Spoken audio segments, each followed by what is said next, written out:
Bienvenidos una vez más a su espacio semanal, que bueno, nos habíamos saltado una semana, la semana pasada tuvimos que descansar, aparte que bueno, también mi estimado Alberto tenía algunas cosas que atender, pero bueno, estamos una vez más en su espacio de todos los jueves de Política para Llevar. Un gusto estar contigo nuevamente, Alberto. ¿Qué tal, Javier? Buenas noches a todos los que nos estarán viendo en un momentito más o los que nos ven también diferido. Pues sí, efectivamente, me tocó hacer trabajo de esos feos que pues luego a uno tiene que chutar en la vida, ¿verdad? Claro, Entonces, bueno, pues hay que cumplir con muchas obligaciones. Tuvimos que claro. cumplir con una la semana pasada, pero ya estamos aquí nuevamente de vuelta para platicar con ustedes de política para llevarte. ¿Cómo has estado, Javier? Muy bien. Ahorita aprovechando ya y dándole la bienvenida a la primavera, que ya hacía falta. Claro, no ha mejorado mucho el clima en términos de nubosidad, pero por lo menos no hace tanto frío, ¿no? Y eso se agradece. Así Ah, que, bueno. bueno, encantado por ese lado. Y pero claro, también estaba como pendiente, pues, porque todas estas 2 semanas han sido una cantidad de acontecimientos en todos lados, ¿no? Y pareciera que viviésemos lo que vivimos en 2 meses se puede condensar en 2 semanas, ¿no? Entonces, a veces uno no sabe ni siquiera cuál pudiera ser el criterio de selección para los temas del próximo programa. Y de hecho, ahorita estamos incorporando un tema que vamos a hacer, va a ser el último, pero que viene por una petición que ya en su momento lo comentaré, ¿no? Pero Ah, bueno, bueno, para muy que vean bien. todas las cosas que van ocurriendo en tan solo 2 semanas, ¿no? Sí, caray. Hay días, meses, años en que parece que no pasa algo importante y de pronto ya vamos desde finales del 2019 que inició lo de la pandemia con noticias y no ha acabado. Y bueno, pues una de esas noticias ha sido la invasión rusa a Ucrania y las diferentes consecuencias que esto ha traído. Y bueno, pues una de ellas es que el lunes pasado la Unión Europea aprobó una nueva estrategia que incluye la constitución de una fuerza militar de unos 5.000 efectivos y un incremento del gasto militar para poder realizar por sí sola intervenciones militares de aquí a 2025. El acuerdo en la Unión Europea no incluye metas específicas, pero 21 de los países en Europa que también integran la OTAN ya se han comprometido a dedicar el 2% de sus respectivos Producto Interno Bruto al presupuesto militar de aquí al 2024. ¿Qué mensaje crees que están mandando en la Unión Europea con este incremento en el gasto militar, Javier? Sí, bueno, ya es un mensaje muy claro, ¿no? Un mensaje comunitario, ¿no? Es que no es un mensaje de los sospechosos habituales, no es un mensaje de la belicista Francia en su última operación militar que hizo en el 2013 en Mali, ni tampoco es la acostumbrada, el carácter belicoso que puede tener el Reino Unido. Esto es algo a nivel continental, ¿no? O sea, y es algo que también vale la pena mencionar, que así como pasó con el coronavirus, pues era impensable que un primer ministro o un ministro de defensa de Bélgica o de Croacia o un primer ministro o incluso un representante de un alto mando militar italiano pudiera sugerir al menos ni siquiera revisar el gasto o el presupuesto de defensa de su propia nación, ya ni hablar de las 27 naciones, ¿no? O sea, para que tengamos más o menos una perspectiva de conjunto y de magnitud de lo que esto está significando, eh, a un mes, hoy precisamente se cumple un mes de esta invasión, que ya por supuesto, como hemos visto, pues y como hemos tenido el lamentable, eh, la triste circunstancia de tener que enterarnos de noticias, de cifras, de detalles, de videos, de imágenes terribles que a veces uno imagina que son de otro tiempo, ¿no? Pero están aquí y son imágenes que están conmocionando la opinión pública, pero también la opinión de muchos políticos a lo largo y ancho del espectro ideológico. Esto no es algo restrictivo a un gobierno de un determinado signo ideológico o con una determinada agenda geoestratégica. Esto es una agenda continental porque lo que se está viendo implica connotaciones de carácter no tan solo económico, financiero, energético, que lo hemos hablado en otras ocasiones, en otros episodios, sino también implica, tiene un costo también para la estabilidad militar, la estabilidad geopolítica, para la seguridad en todo el continente. Resulta especialmente llamativo también que, bueno, de hecho, mañana viernes concluye, debería terminarse de dar una agenda en la que todos los países de la Unión se comprometan no tan solo con este porcentaje. Anteriormente, para poner un poco el ejemplo, ¿no? Este tema del 2%, ese forma parte de lo que se planteó como requisito de cada Estado miembro, y era un requisito que bueno, con el paso de los años, pues no ha sido un requisito que ha sido cumplido por muchos países.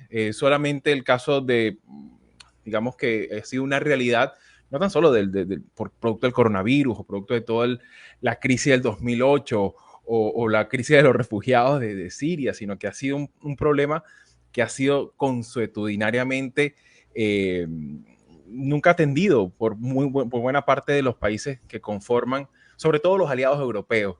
Bueno, Solamente para poner... pero también hay que tener en cuenta que no habían tenido una amenaza como la están teniendo ahora, ¿no? O sea, si bien es cierto que la Unión Europea empezó como un grupo financiero y luego hizo ahí algunos lazos políticos, bueno, yo creo que de alguna manera se justificaría que tuvieran sus intereses en otros lugares, ¿no? Es cuando tienen ya enfrente esta amenaza que responden de manera unificada. Igual y no sé si sea la mejor respuesta decir, vamos a incrementar el gasto militar, en lugar de decir, bueno, vamos a ver de dónde sacamos gas, ¿no? O vamos a tratar de cambiar nuestras estrategias energéticas.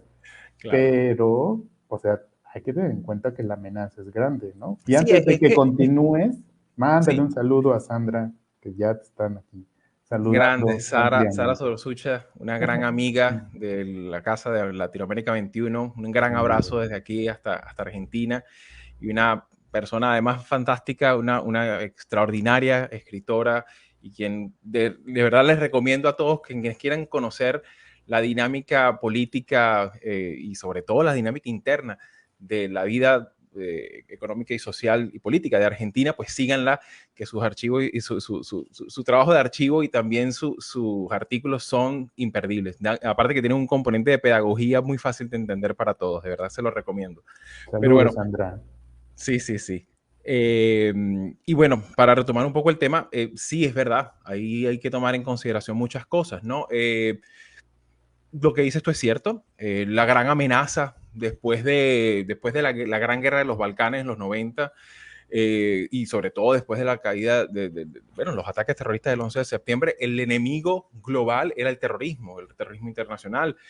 Fue un actor que de alguna manera era una forma de amenaza estratégica y a la seguridad de alguna manera barata. O sea, no había que invertir en tecnología, había que invertir en digamos, en trabajo de inteligencia, en información, redes de espionaje.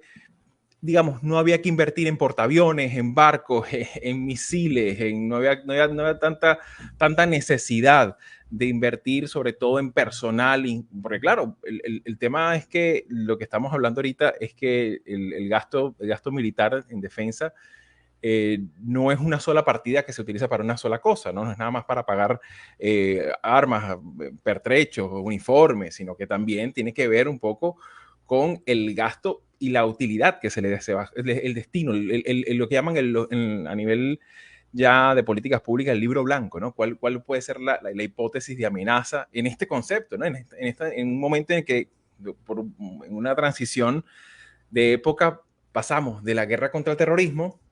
Ahora pasamos a un enemigo convencional, con armas convencionales, y ese tema, pues, aparte que hay un elemento desde el punto de vista logístico tremendo, avasallante, que son 27 gobiernos, con 27 mandos militares, con 17, por decirlo de alguna manera, estilos de defensa distintos, con armamentos de distinta fabricación.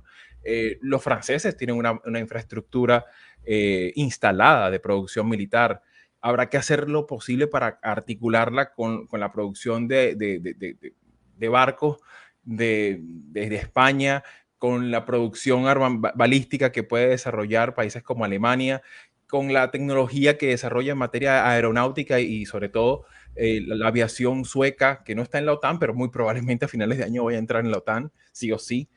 Entonces, claro, todo está cambiando de una forma tan rápida y que eso va a implicar mayores desafíos para integrar un instrumental militar que siempre ha estado sostenido por los Estados Unidos. Eso es una realidad como un templo, ¿no? Y esa circunstancia hace que, y de hecho, por no irnos muy lejos, en el mismo 2018, Emmanuel Macron decía que la OTAN era un cadáver con muerte cerebral. Palabras textuales, pueden buscarlo, pueden buscarlo. Ya hablaba de crear un eurocuerpo, unidades unidades tácticas y unidades de intervención y de asalto y de respuesta rápida eminentemente europea para buscar la manera de prescindir del apoyo y de la presencia, sobre todo estadounidense, que ha sido el único país, bueno, conjuntamente con el Reino Unido, Canadá y Francia, son los que han mantenido el compromiso del 3%, del 2%, incluso por encima, pero de resto, Bulgaria, Hungría, Italia, España, Portugal, ninguno le ha prestado la más mínima atención, no, y no ahorita, sino desde hace más de 30 años, ¿no?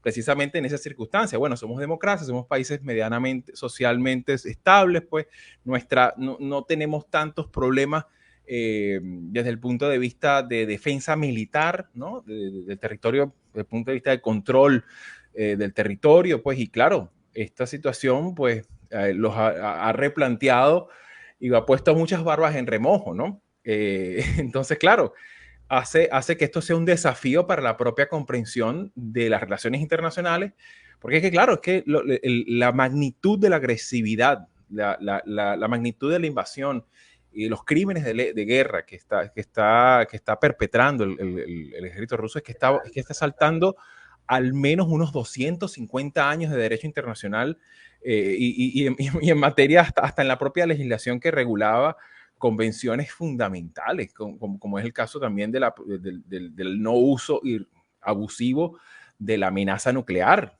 O sea, y ahora uno ve hasta en los programas de opinión ruso hablar de la amenaza nuclear y por qué no. O sea, estamos viendo que es algo que se está saliendo ya de una... ojo, es que ni siquiera nosotros, cuando nos tocó hacer el programa, aquel primer programa que hicimos, no nos imaginábamos que íbamos a estar en un mes después a este nivel de escalada y a este nivel de ferocidad. Y que de alguna manera, pues tampoco nos íbamos a imaginar tampoco que, o sea, de alguna manera esas primeras sanciones iban a tener algún efecto, pero más bien ha sido un efecto multiplicador, ¿no? Sí, bueno, o sea, sin demeritar lo grave que es la situación Sí.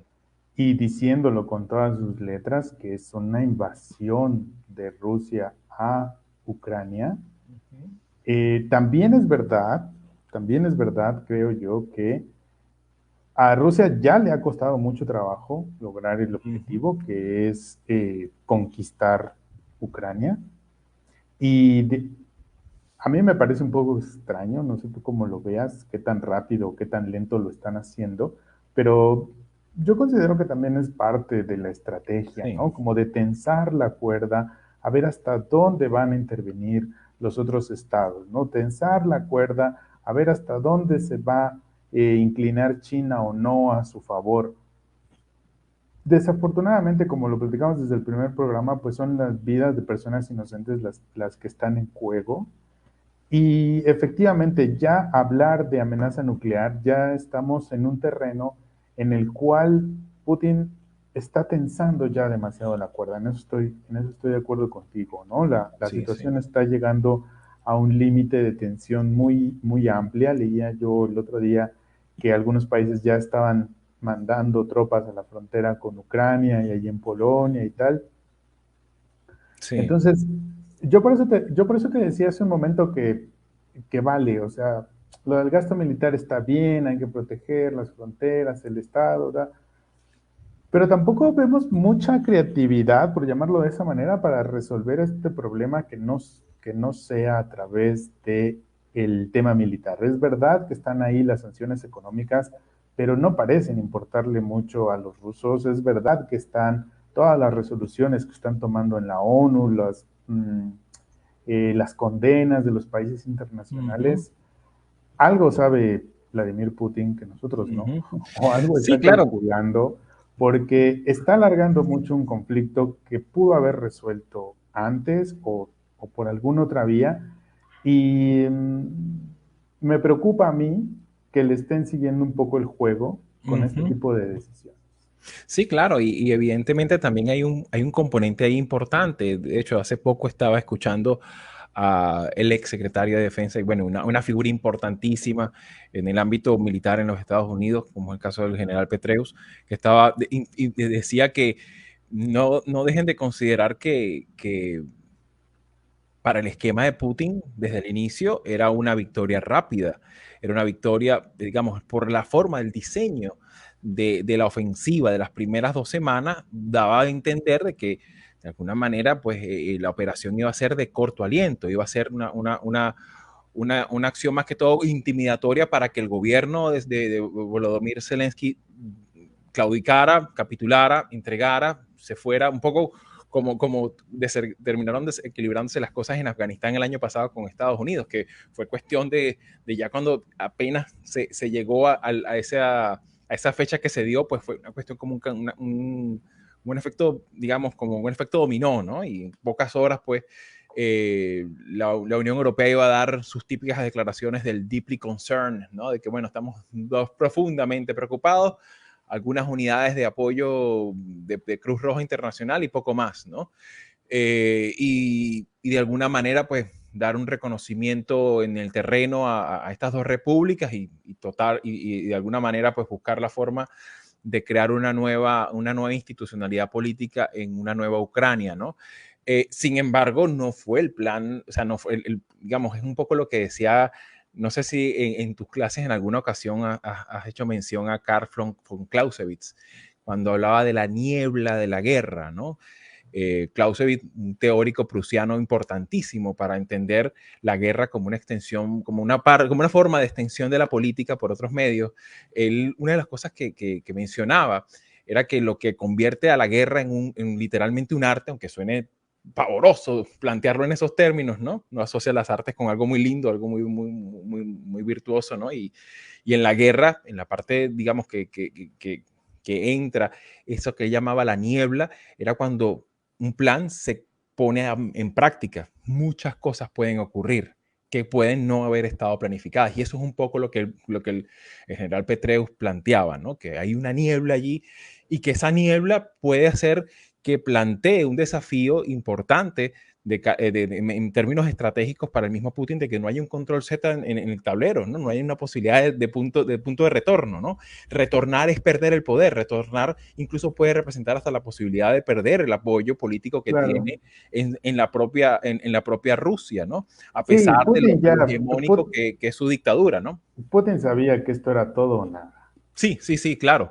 Esto es todo o Y nada. eso es lo que hace temer también que ah, la dificultad, el trabajo que le están dando los ucranianos en el terreno, ¿no? Esa resistencia heroica que valga la pena la mención, es algo que tampoco estaba ni en el pronóstico del ucraniano más acérrimo, pues nos imaginaríamos pues, que iban a resistir tanto como lo están haciendo.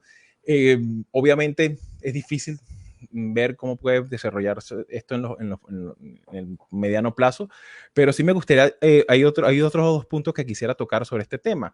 Uno es el Venga. tema que ciertamente sobre todo en la perspectiva de cómo pensar las cosas desde Occidente, hay que considerar que también somos democracias, estamos abiertas somos sociedades abiertas a la resolución pacífica de los conflictos, a intentar todas las opciones, creemos en la democracia, practicamos en la democracia, aunque a veces no seamos muy eficientes a la hora de resolver problemas.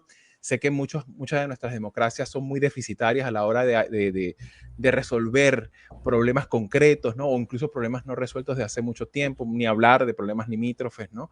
Pero ciertamente hay que considerar que también hay que entender, y eso es fácilmente entendible, incluso más allá del signo ideológico, que las democracias también tienen que defenderse.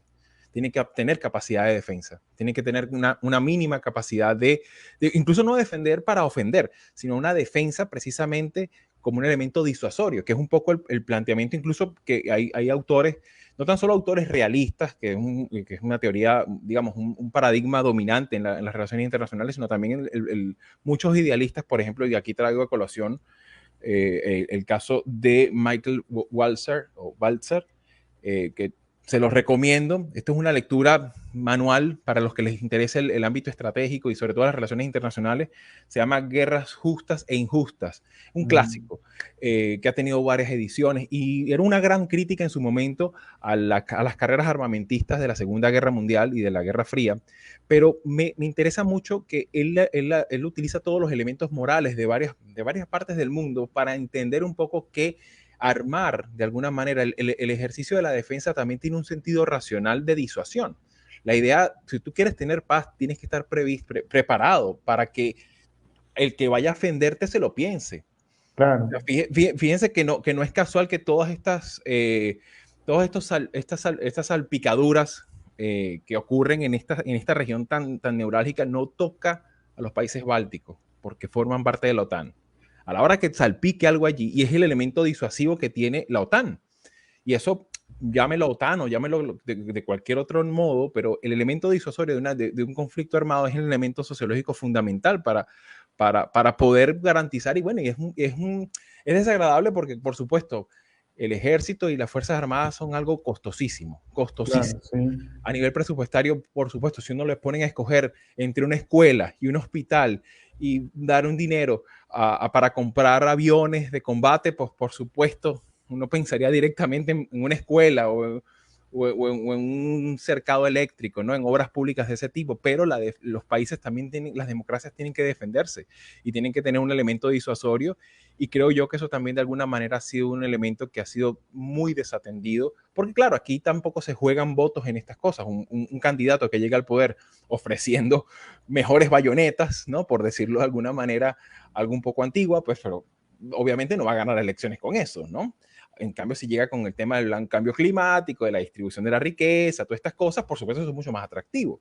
Pero, de vuelta, aunque no lo veamos, digamos, desde el punto de vista de la sociología electoral, ciertamente es necesario tener un mínimo de contención, sobre todo cuando tienes, obviamente, si estás rodeado de países pacíficos, pues quizás podría entenderse, pero si tienes como vecinos a un actor que, como lo habíamos dicho en episodios anteriores, ha intervenido militarmente fuera de Rusia, fuera de ese territorio, en 27 ocasiones desde el año 91. O sea, es un actor que ya es como que esa persona ya tiene un historial, ¿no? De mala bebida, ¿no?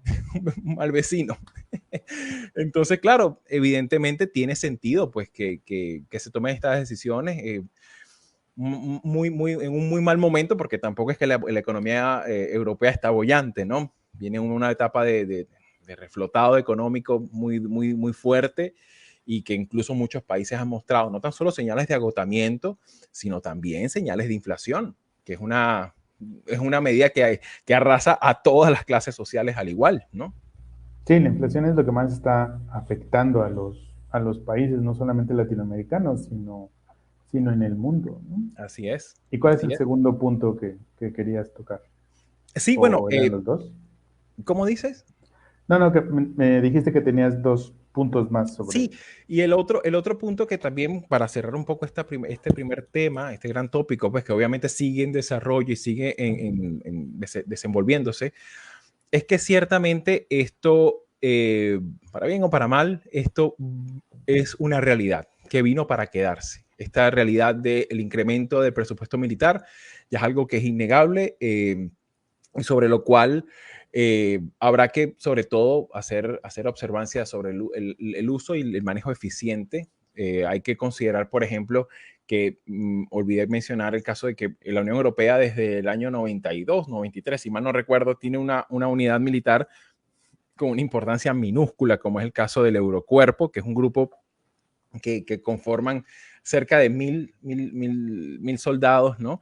y que tienen representación y rango de acción legal en las 27 repúblicas, en los 27 territorios, pero evidentemente no tiene ningún tipo de capacidad ni de equipamiento, ni de entrenamiento, ni de logística a la hora de una situación de estas proporciones, ¿no? En ese sentido, pues lo que se estaría buscando y un poco lo que planteaba Josep Borrell, que de alguna manera lo que planteaba era que al poco, digamos, hasta finalizar este año, la primera meta, obviamente se ve muy difícil, pero la primera meta sería crear 4 cuerpos de unas características similares, pero con capacidad de respuesta inmediata, ¿no? Eso suena muy bonito, pero no creo que sea tan fácil, sobre todo considerando que son 27 naciones con un montón de idiomas diferentes, con un montón son democracias también con parlamentos internos, con gente que hace auditoría, con gente que quizás no esté de acuerdo con incrementar, porque claro, incrementar el presupuesto de defensa, alguien lo tiene que pagar y lo pagan los ciudadanos, ¿no? Lo pagan Pues los sí. impuestos también, ¿no? Entonces, de vuelta, ¿no? Es todo una gran tensión, pero que ya es una realidad y que habría que ver cómo se desarrolla y qué impactos tiene en otras esferas del mundo, como el caso de América Latina, que nosotros en América Latina, pues este tema de la seguridad regional y la seguridad colectiva es un tópico pues que ha quedado en los libros de historia, ¿no? Pero no ha habido mayores avances, mucho menos en materia ni siquiera de reacción ante catástrofes naturales, ni tampoco situaciones como las crisis migratorias que vivimos actualmente, como el caso de Venezuela, ¿no? De modo tal que, bueno, yo creo que ese era uno de los puntos que quería también traer a colación, porque claro, tenemos nosotros nuestro trauma muy latinoamericano, ¿no? De que darle más poder a las Fuerzas Armadas puede terminar a veces hasta darle la posibilidad de que manejen el gobierno, ¿no? Y ya de Sí, traumas latinoamericanos sí, ya tenemos ese hablaremos. trauma, ¿no? Ese trauma allí. Así es. Bueno, le mandamos un saludo a Sandra, muchas gracias, que dice que ya compartió con muchos de sus amigos en Facebook la página, el streaming y Tan todo. bella. Te lo agradecemos mucho, Gracias, Sandra. Sandra. Grande. También